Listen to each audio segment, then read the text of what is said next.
find that button first. Okay, recording. Perfect. Okay, then let's get started. Are you able to see my slides? Okay, good. Perfect. Okay, so welcome to the pre-departure info session. And yeah, we have a full agenda today, and we will go over the safety abroad steps first, and then my colleagues will be going through the pre-departure and post-arrival checklist with you. At the end, if we have time left, we'll put you into breakout rooms based on your destination countries so that you can, connect with your peers and who are heading to the same region. And yeah, okay. So this is our international learning team, and I think I would just pass over the mic to my colleagues just to say hi.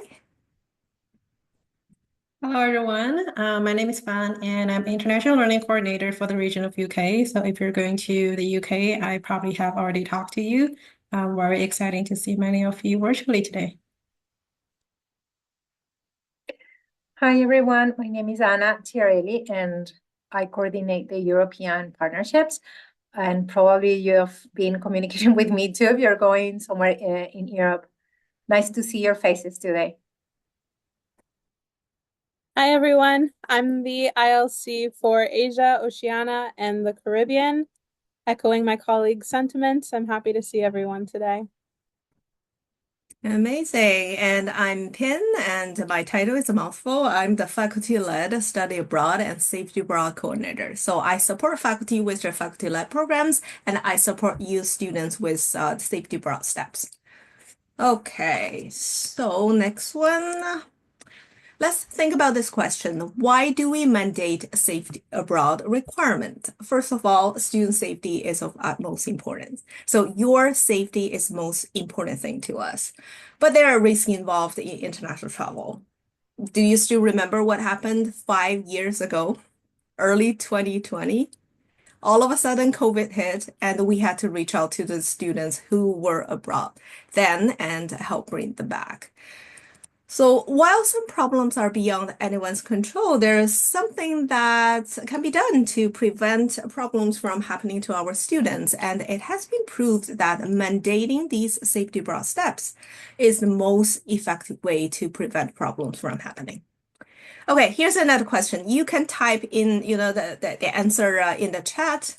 Who retains primary responsibility for preparing in advance of international travel? Is it Western? Or it's a safety bar coordinator, which is me, or student traveler, which is you. So what's your answer? Let's type in the chat. Okay, let me see. C, C, C, C. Okay. Great, perfect. Okay, all C. Yeah, you are all correct. So the correct answer is C. I'm glad to see that no one chose B, right? No one chose B. Okay. I'm safe. So just kidding. Here's a section from a Western Safety Bar policy. If you look at 5.2 there, it says all student travelers retain primary responsibility for preparing themselves in advance of international travel, to research and be aware of the risk involved in their planned trip, to ensure they're physically and mentally prepared, to ensure they have appropriate medical and other insurance. I'm going to talk about insurance in one of the safety bar steps, to conduct themselves in a safe manner, and to bring any concerns to us, to Western International, as soon as possible. And 5.1 there says Western International provides resources and support services aimed at facilitating safe travel for students. So the onus is on you to make sure that you are well prepared for your trip, and we are here to support you. Okay, so these are the 7 safety abroad steps you will need to do.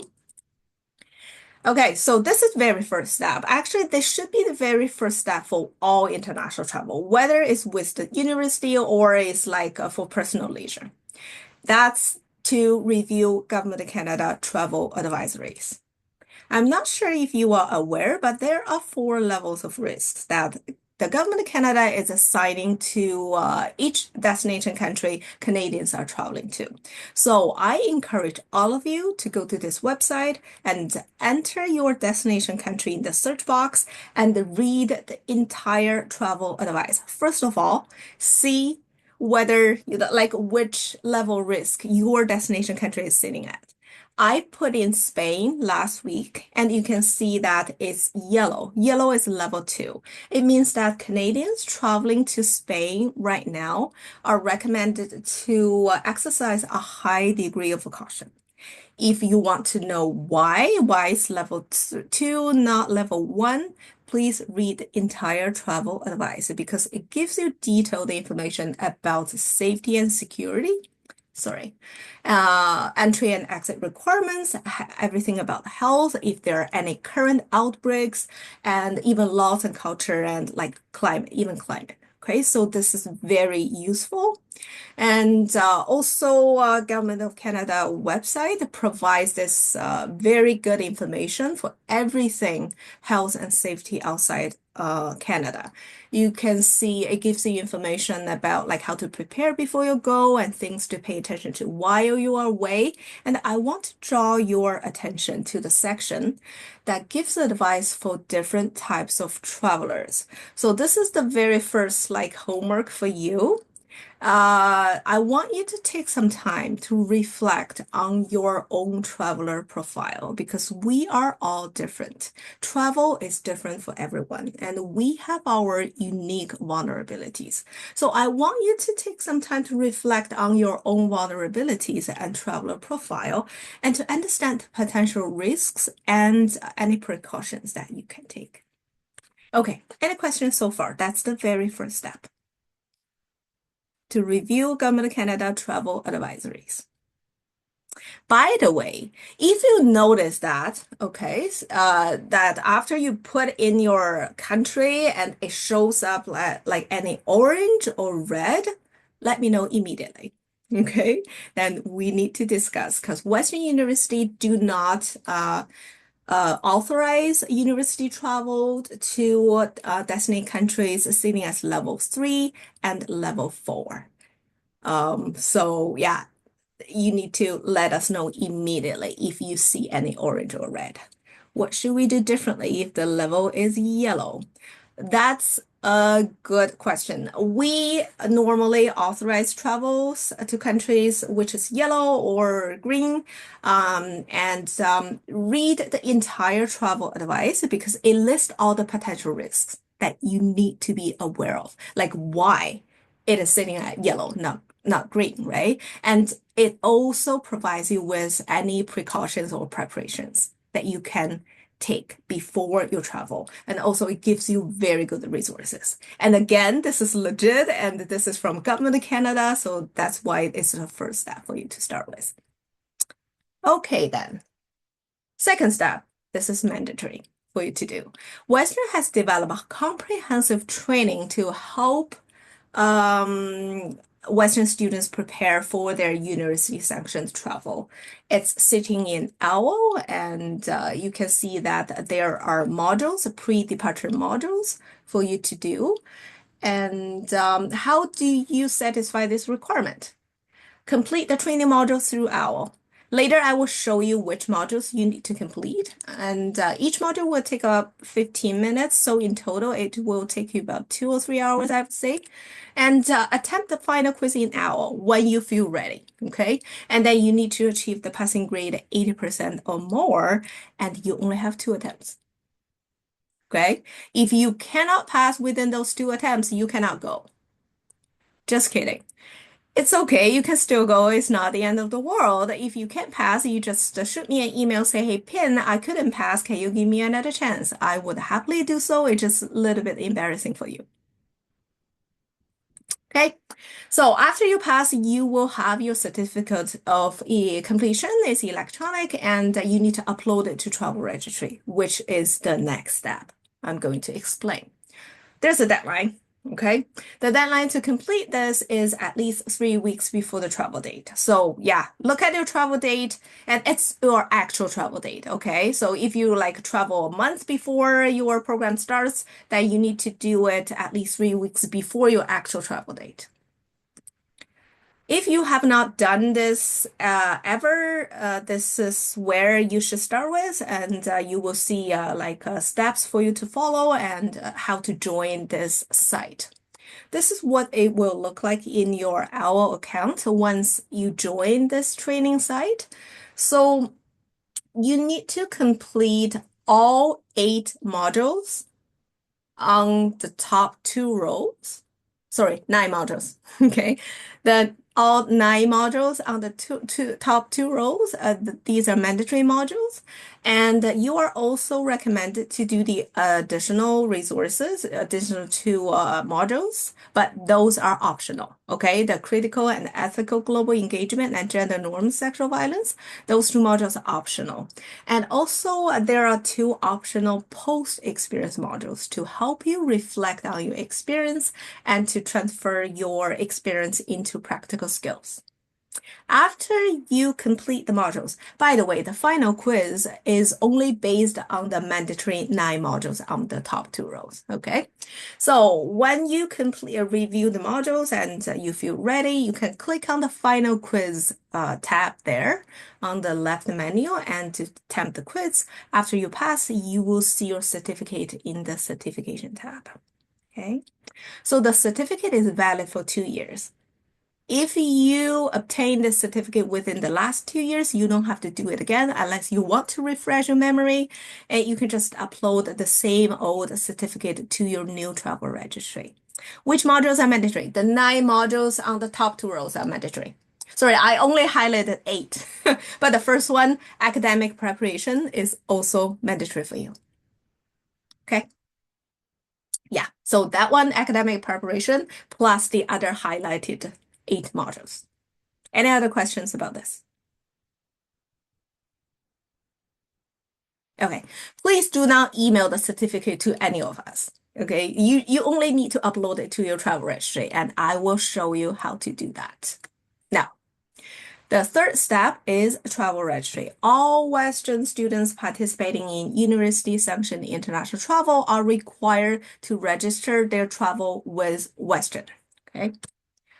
So I'm not sure if you have noticed it, but I've noticed that many of you have already completed this, which is great. Okay, you are ahead of the others. Anyways, if you don't know where that is, you need to log into your Atlas account, okay, and find your application. And the travel registry is the last step of your application. So it's step 6, and you just click on fill up travel registry, and that will take you to your application actually. So for the travel registry section, what we need is your travel details. So these are the official program dates. Okay, your official program dates. Put the official program dates here, and also the emergency contact information. We also need your insurance information. For here, we need to have your the name of your insurance provider as well as your policy number. I'm going to talk about insurance in one of the steps. And also, do you see the step that's named additional documents? If you click on that step, you will be asked to upload your certificate of pre-departure training here. Okay, that's step 2. And this is where you upload that certificate. And this is how we track your completion of that requirement. Okay, talk about intercultural. Okay, yeah, we can talk about that after we finish the safe draw steps and maybe the checklist. Yeah, we can definitely talk about that. Yes, any questions about this? So basically, we need your travel dates. Okay, we don't need your flight information. So you can start doing it now. Okay, you can start, working on your travel registry now. You don't have to wait until you get your flights to start doing this. Let me see if there's another question. What if you have completed those modules from previous Western? Do I need to do them again? Yeah, within 2 years. Yeah, then you don't have to do it again. It's valid for 2 years. The certificate, you can just upload the old one here to the additional document steps. Okay? Yeah.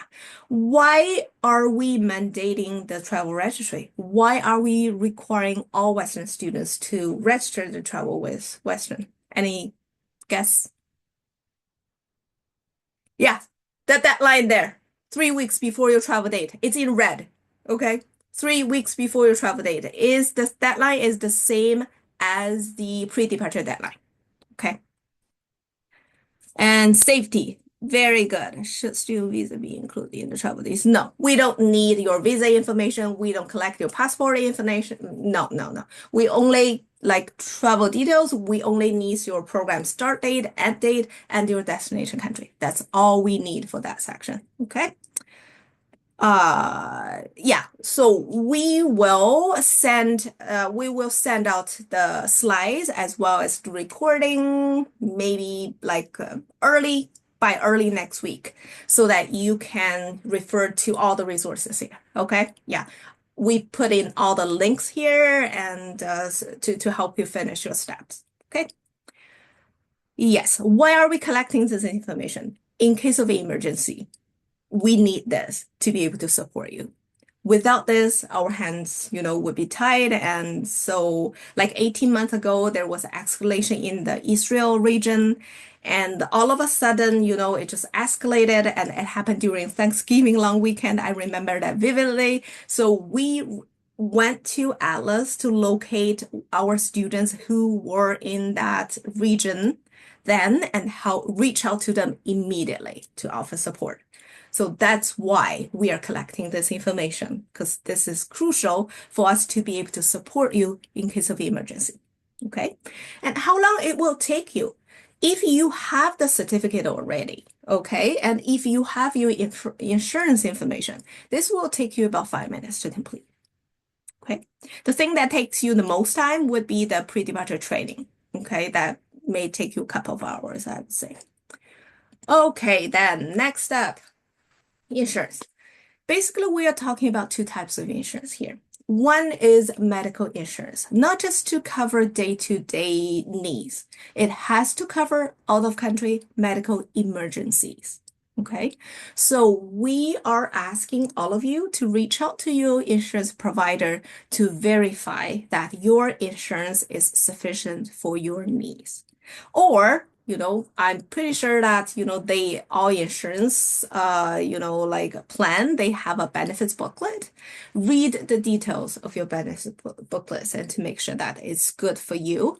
And this is just a true and tragic story posted on the Government of Canada website. And please verify it's good for you just to avoid tragic things from, like this, from happening to you. Okay. So in addition to the medical insurance, it is highly recommended that you arrange for travel insurance to cover expenses incurred due to lost baggage, flight cancellations, or like interruptions. Regardless of your insurance plan, it is important to review and become familiar with exactly what your plan covers, how long it lasts, and where and how it works. Be sure to ask whether the plan covers pre-existing medical conditions. This is very important, okay? If you have any pre-existing medical conditions, or like say if you were hospitalized in the last 6 months, do verify with your insurance provider to make sure that there's no negative, like consequences or implications, okay? And please verify that you have the length, okay, of your trip, and that the insurance meets the length of your total trip, okay? Okay, where can you get insurance? We don't care where you get it, as long as you make sure that it's good for you. All full-time Western undergrad students are automatically enrolled in the USC insurance or Purple Care unless you have opted out. So you should know whether or not you are enrolled in this plan. If you are not sure, there's the contact information. You can always reach out to them and ask about your specific coverage. Or you can go to this website and click on download the benefits booklet. It has all the details there. And you can also download the travel medical assistance card to bring it with you, just, in case you need to contact them. And you can also find the policy number there. Okay, we need your policy number for travel registry. So this is where you can find your policy number if you are enrolled in this plan and if you want to use this plan for your activity. Okay, any questions about insurance? So we don't need additional insurance beyond the USC. That's a good question. I cannot answer this question, unfortunately, because I don't know your personal traveler profile. You are the one who know about your needs like the best, right? So I cannot say whether this plan is good for you. However, I can say that based on my experience, many Western students, they find this insurance sufficient for them. Okay, and it has medical coverage as well as travel coverage. Okay, but I just can't say that it's good for you because I don't know you, right? I don't know your needs. You are the one who knows your needs the best. Okay. Yeah, I see a hand there. Yeah, you can unmute yourself. Can you hear me all right? Yeah. Awesome. I'm currently on exchange, so I might be able to help the former question, but a lot of time if you reach out to your host university, they'll outline the insurance recommendations. I know both of my exchange programs required me to get insurance at their home university, so I would just reach out to them. Yes, exactly. Very good. Yeah, thank you so much. Yeah, this is why we state here, verify the insurance requirements of your host institution, because that's yeah, I think that's in most cases you arrange it with your host institution, and there might be additional requirements. Thank you so much. Any other questions? If I opted out of USC this year, but I'm planning to not, will I still have policy? Okay, that would be a good question for USC. Okay, and here's the contact information. Okay, next up, International SOS. I'm not sure if you have heard about this, but it's Western's partner for emergency assistance, okay, about security, safety, and health. You can reach out to them for assistance 24/7 for emergency and non-emergency. It doesn't have to be an emergency. Like right now, as you are preparing, if you have any questions, reach out to them and they will be able to give you professional and location-based answers and advice because they have the local expertise. Okay. So when can you use it? You can use it to prepare for your trip. You can use it while you are abroad. Like say if you unfortunately lose your passport and don't know what to do, you can give them a call and they can help you. And if you are not feeling well, and they can even connect you with an online nurse or doctor who can assess your situation. Okay. And of course, they can assist you with real emergency, like evacuation or medical transportation and things like that. Okay, if you want to know more about this service, you can just go to the website and check it out. And it's free for you because, Western pays for that. On top of all those excellent services, they also offer emotional support to our students. Whether it's urgent need or counseling needs, all Western students are allowed 5 free counseling sessions while they are participating in the university-sanctioned international activity abroad. Okay, but on top of those 5 sessions, it's, you will need to cover them, but those 5 sessions will be covered by Western. So don't hesitate to reach out to them. And if it's urgent and you want to talk to someone, just give them a call and they can connect you with a professional within minutes. Okay. Yeah, So where can you start? You can download their app, and then after you log in with your UW email, you need to log in with your UW email because we are a member and they won't recognize your personal email. Then you will see that page, and so ignore the check-in button. Okay, we don't need you to let us know your location all the time. So just ignore that button. But if you need assistance, you just click that button and that will connect you with International SOS immediately. Okay.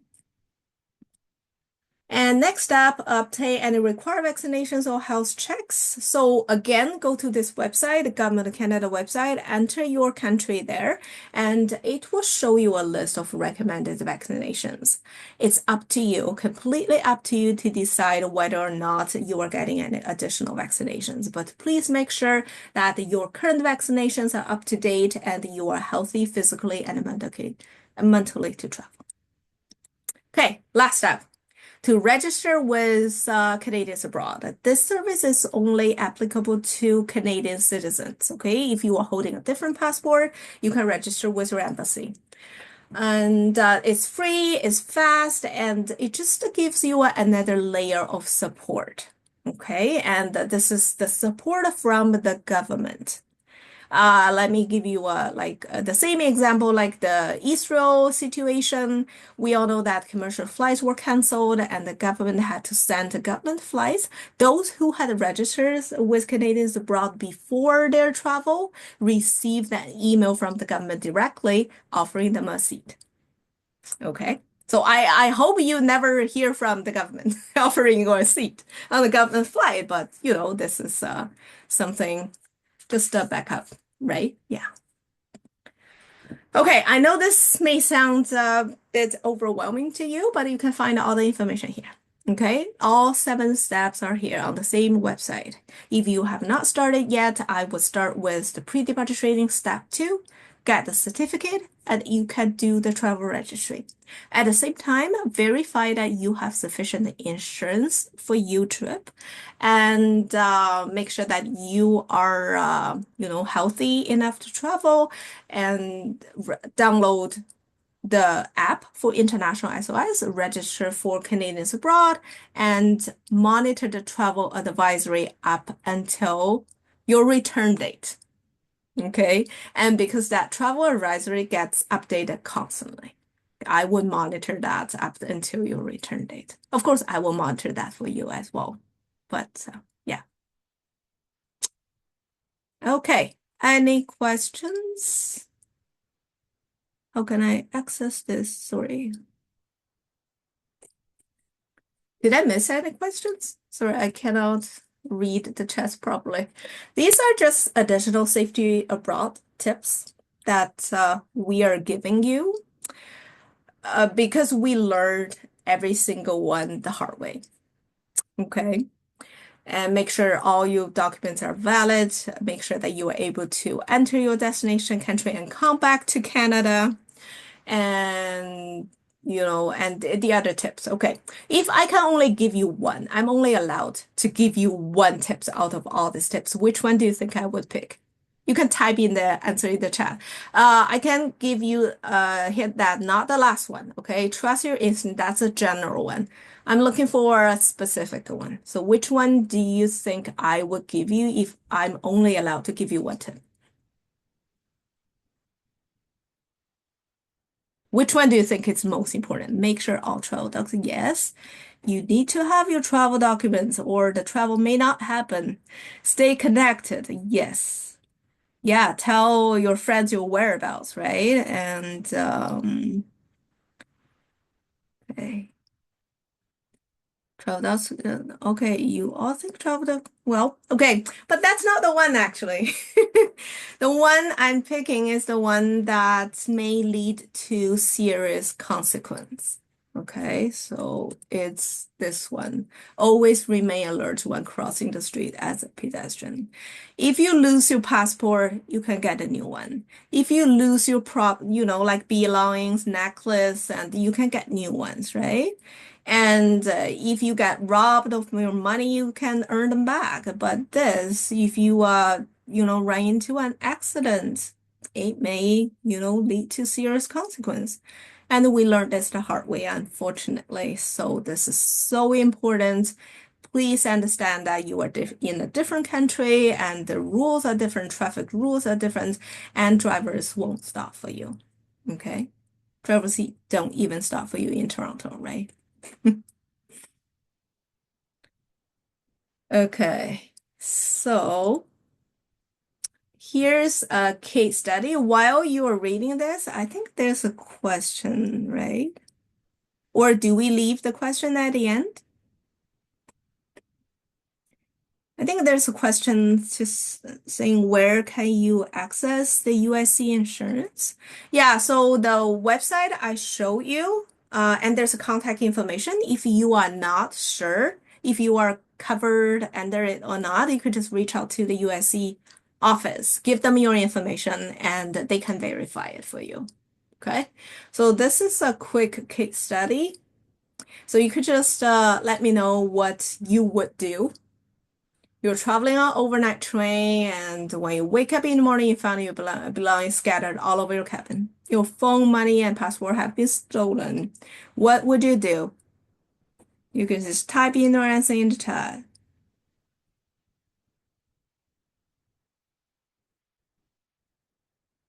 So I see a question about the quiz. Sorry, I start reading the chat.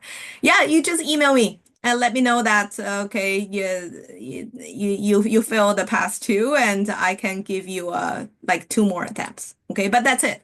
4 attempts, that's it. That's how the system allows. Okay. Yeah. You can just email me. All right.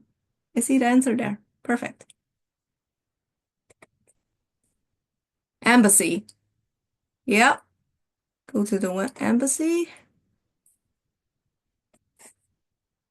Okay, so these are the recommended actions. Try to stay calm and make sure you are safe, and that's most important in your safety, right? And report to local authority. How? You don't have a phone. Find, like the train conductor to report or ask them to call the police, and then reach out to International SOS. Remember the free service that we partners with, okay?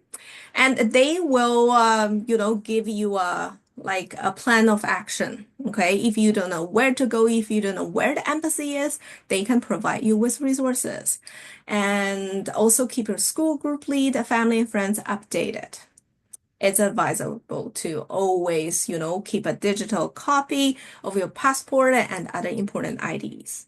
That's very important. And leave one of the, some copies with your friends and family who are not traveling with you, just in case you don't have access to them when you are abroad and you need it urgently. Okay? Yes. Okay, then. Now I will pass over the mic to Fan. Thanks, Pam. So I'm gonna go through some of the stuff that we wanted to be aware for your upcoming international learning experience. You should have all this information in the checklist already, so make sure that you review all the information before your international learning program. So the first one is course approval. If you're going on exchange program, you should have complete the course approval process before you go on exchange. Ideally 6 weeks before the start time of your exchange program. So you will be able to see the instructions on how to complete in the course approval process. Basically, you will need to work with your academic counselor here at Weston and provide the information of the courses that you will be taking at the host institution. And then they will work with you to assess the courses and tell you the course equivalency. If you're going on study abroad program, you will need to complete the letter of permission process instead of the course approval process. But if you go on exchange program, complete the course approval process. Second one is finance and scholarship. So hopefully you have applied for the scholarships for international learning experience. You have all the information on the website. My colleague will be go over some of the information about the scholarships in the next slide as well. If you're going on exchange in fall term, there's also another deadline coming up for scholarship, which is November 15th. So you can still apply if you haven't applied yet for upcoming international learning experience. So the next one is host institution and organization application. So basically for exchange program, you should have received the offer for nomination from our office. That basically means we approve your application to go on exchange. However, for most of the for all the exchange program, you should also complete the host institution application. That normally happens after we nominate you to the host institution. So at this point, because you're going on exchange either in the summer or fall term, you should have received the information from us regarding the nomination. If we have nominated you to the host institution, we send you the confirmation of that, and you can expect to hear directly from the host institution in most of the cases, and they will be able to share with you all the information regarding their host institution application process, information on what to do for the next. They will also provide information on how to select courses, for example, how to apply for housing, how to apply for visa if you do need one, etc. So the host institution will provide all the information for that. So again, students' visa, immigration, this is really depends on where you're going, your citizenship, how long you will be going for. Unfortunately, our office is not able to help you with your visa-related inquiries. So we rely on the host institution to provide that support. So after we nominate you, in most of the cases, you will receive the information directly from the host institution regarding the immigration and visa support. Travel plans accommodation. So again, we recommend that you book your flexible tickets if you can. Just in case something happens and you want to make some changes to your international learning program, we don't want you to lose all the money. The last thing that I want to mention is the Outbound Social next week. You should have received the invitation from us for the Outbound Social event next week on Wednesday.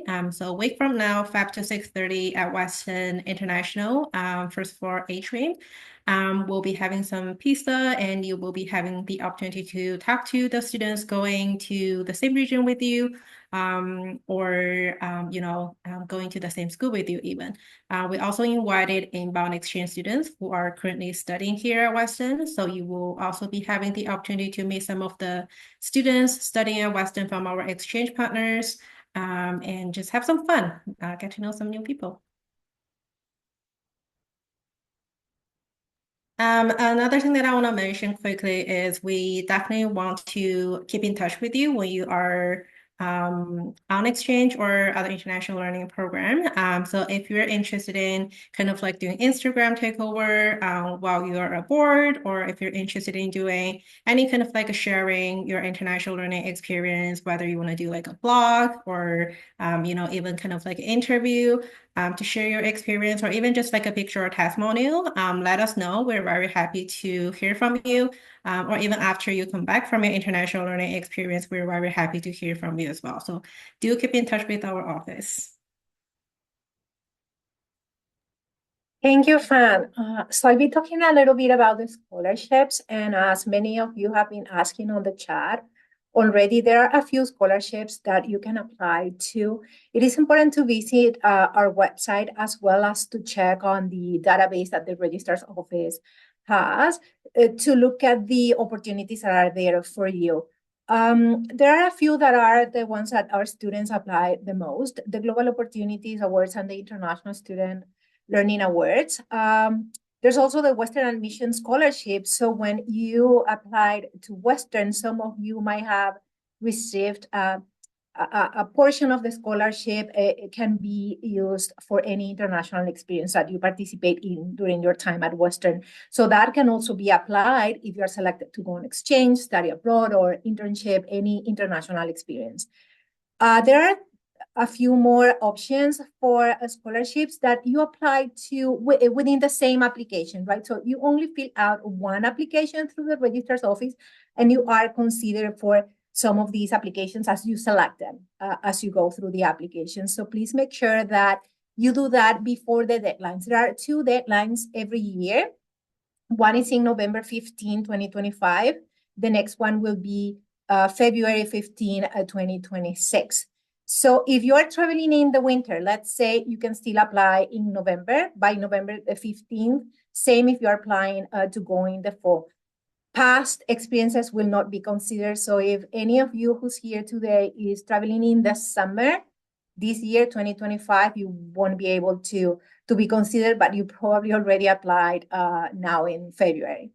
If there are any questions about these, please make sure that you visit our website. If you have any additional questions, we can try to respond to you. Western International promotes, but it is truly the registrar's office who finally approves the funds. Okay. There's one more slide that I wanted to chat about, and it is the post-arrival checklist. So what does this mean? These are the things that you might consider, should consider, after you arrive on your destination. So visa processes, ask yourself if you need to check at the embassy upon arrival, if there's anything that you need to check in at the university that you are going to. Be mindful of the requirements. As you at Western follow our policies and follow our requirements, it is the same thing where you are going to be studying on exchange. You are going to be their student, and you need to abide by their policies and rules. Course registration and transcripts. These might look very different from what they look like at Western, but just please make sure that you are registering in courses, following the process at your host institution, that if a course becomes unavailable, let's say they close it, that you have the ability to resubmit your course approval form, include a new course, connect with the department at Western, with the faculty at Western, and we can absolutely support you with that if you have any questions about that process. So it is important that you make sure every course that you're taking abroad is going to transfer back to Western, right? And that is set on your course approval form. So this is signed by the department and by your academic counselor or faculty. Academic deadlines. So as we do have at Western, as you know, we have add and drop dates. It is the same abroad, right? So make sure that you understand if you need to drop a course, what is the deadline? If you want to change a course, what is the deadline at your host institution? And finally, accommodations. So many of our partners might look different or the same as we do things here at Western, right? So they might have residences, they might not. You might choose to live off campus. Please make sure that you are following our partners' instructions. If you are choosing to live off campus, make sure that you're going through their off-campus offices, accommodation offices, housing offices, and that you are selecting places that have been somehow vetted, right? That you're not putting yourself in a difficult position. Someone asked on the chat if they can start arranging accommodations before nomination.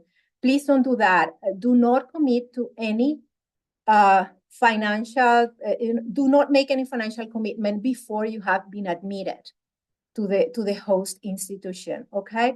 And if you ever decide to do that, please make sure that you understand the refund policy, that you are able to receive a refund if for any reason you decide you're not going or you want to live somewhere else.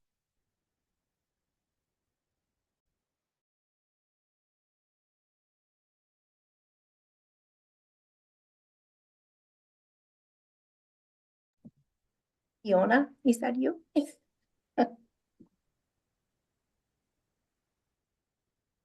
Sorry, I got carried away answering questions in the chat. I can only see the bottom portion. I'm going to change the view.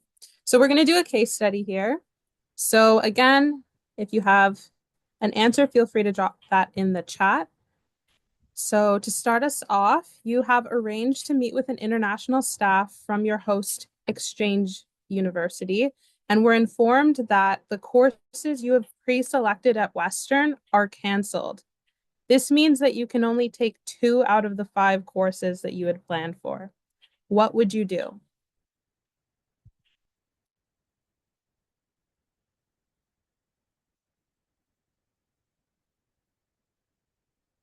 Okay, so we have some students saying you should have a backup, connect with your Western supervisor, work with them to find replacements. Does anyone else want to give it a shot?